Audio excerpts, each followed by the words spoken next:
টানা 21 দিন পর নিজেকে একটু ফ্রেশ লাগছে। মেজো ভাসুরের যেহেতু মেয়ে হয়েছে সেহেতু আমাদের পুরো পরিবারের একটা অসুখ চলছিল। তো আমাদের এই বাড়ির নিয়ম ছেলে হলে 21 দিন আর মেয়ে হলে 30 দিন এই অসুখটা পালতে হয়। আর এই অসুখ চলাকালীন ঠাকুরের কোনো পুজো দেওয়া যাবে না, কোনো মন্দিরে যাওয়া যাবে না, বাড়ি ঘরদোর পরিষ্কার করা যাবে না, হেভি কিছু কাচাকাচি করা যাবে না, এগুলো মানতে হয়। আর আজ সেই 21 দিন কমপ্লিট হলো। তো আমি আজকে সকাল সকাল ঘুম থেকে উঠে সকালে সব কাজবাজ সেরে রান্না বান্না সব কমপ্লিট করে নিয়েছি, যেহেতু বর কাজে যাবে। তারপর দুজন মিলে চলে গেছিলাম বাড়ির পাশে সেলুনে, গিয়ে নখটা ছেনে টেনে চলে এসেছি। এসে দুজন মিলে স্নান করে নিয়েছি। স্নান করার পরে আমার কাজ ছিল সারা বাড়ি গঙ্গা জল ছড়ানো, কারণ কাল থেকে আমি আবার পুজো দিতে পারবো। তো তোমাদের মনে এই প্রশ্নটা আসবে কি, তুমি তো বললে এক্ষুনি যে ছেলে হলে 21 দিন আর মেয়ে হলে 30 দিন, তাহলে তোমরা 21 দিন কেন মানছো যেহেতু মেয়ে হয়েছে? দেখো, পুচকে আর পুচকের মা যেহেতু এই বাড়িতে নেই, ওরা যেহেতু মামার বাড়িতে আছে, তো যা কাজকর্ম যা রিচুয়াল আছে সব যেহেতু ওখানেই হবে, তো আমরা ফালতু অতদিন 30 দিন টেনে নিয়ে গিয়ে তো কোনো লাভ নেই। তাই আমরা 21 দিনেই করে দিলাম কাজটা। 30 দিন পর মামার বাড়ি থেকে সব রিচুয়াল কমপ্লিট হলে ওরা চলে আসবে। আর রইল বাকি নিয়ম কানুনের কথা, ওটা ওর মা বাবা ঠিকঠাকভাবে মানলেই চলবে। সো হ্যালো এভরিওয়ান, কেমন আছো সবাই? আশা করছি সবাই ভালো আছো, আর আমিও খুব ভালো আছি। তো গুড মর্নিং সবাইকে। আজকে সোমবার, আর আজকের ব্লগটা এখান থেকেই শুরু করলাম। অন্য দিনের তুলনায় আজ একটু বেশি সকাল সকাল ফার্স্ট সব কাজই কমপ্লিট হয়ে গেছে। স্নানটা আমি করি 11টার দিকে, সেটাও আমার কমপ্লিট হয়ে গেছে 9টার মধ্যে। তো বর রেডি টেডি হয়ে গেছিলো, ওর সাথে দুজন মিলে চাটা খেয়ে নিয়েছি, দিয়ে ও চলে গেছে।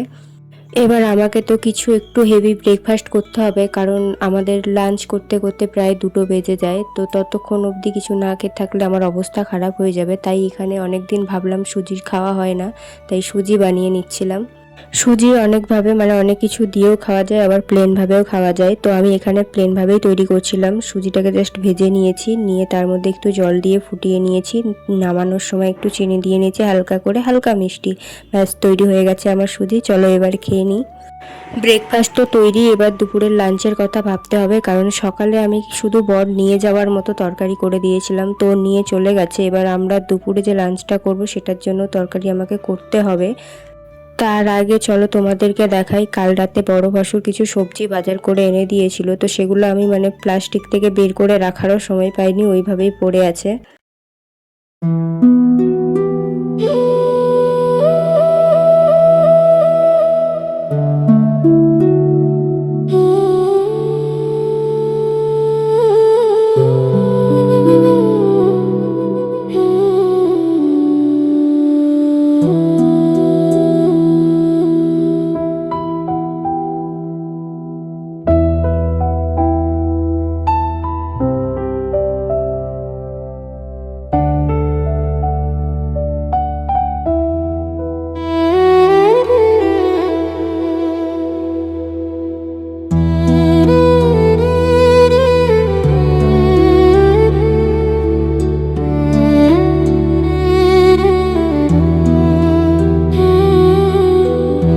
তো তোমরা দেখলে যে কি কি সবজি এনেছে, আর আমি এর মধ্যে থেকে অলরেডি ঠিক করে ফেলেছি যে এখন লাঞ্চে কি কি রান্না করব। এখন করব হচ্ছে কুমড়ো আলু আর পুঁইশাক ডাঁটার একটা নিরামিষ তরকারি পাঁচফোড়ন দিয়ে, আর আগেকার আনা বেঁচে যাওয়া সবজির থেকে পাকা পটল ভাজা আর শুকনো হয়ে যাওয়া বেগুন, এটাকেও ভেজে নেব।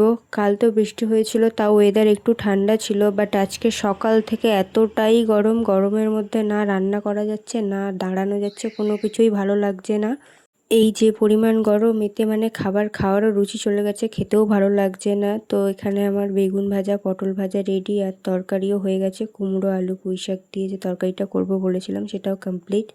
তরকারি শেষে আমার মনে পড়েছে যে একটু ডালবড়ি দিলে ভালো লাগতো, তাই অন্য কড়াইতে ডালবড়িটা ভেজে তরকারিতে দিয়ে দিলাম। বাই দ্য ওয়ে, আমার ভিডিও তোমাদের কেমন লাগে, আর ভিডিও যদি ভালো লাগে অবশ্যই একটা লাইক কমেন্ট শেয়ার আর চ্যানেলটাকে সাবস্ক্রাইব করতে কিন্তু ভুলো না। তো আজকের মতো এখানেই টাটা, দেখা হচ্ছে নেক্সট কোনো ভিডিওতে। ততক্ষণের জন্য সবাই ভালো থেকো, সুস্থ থেকো।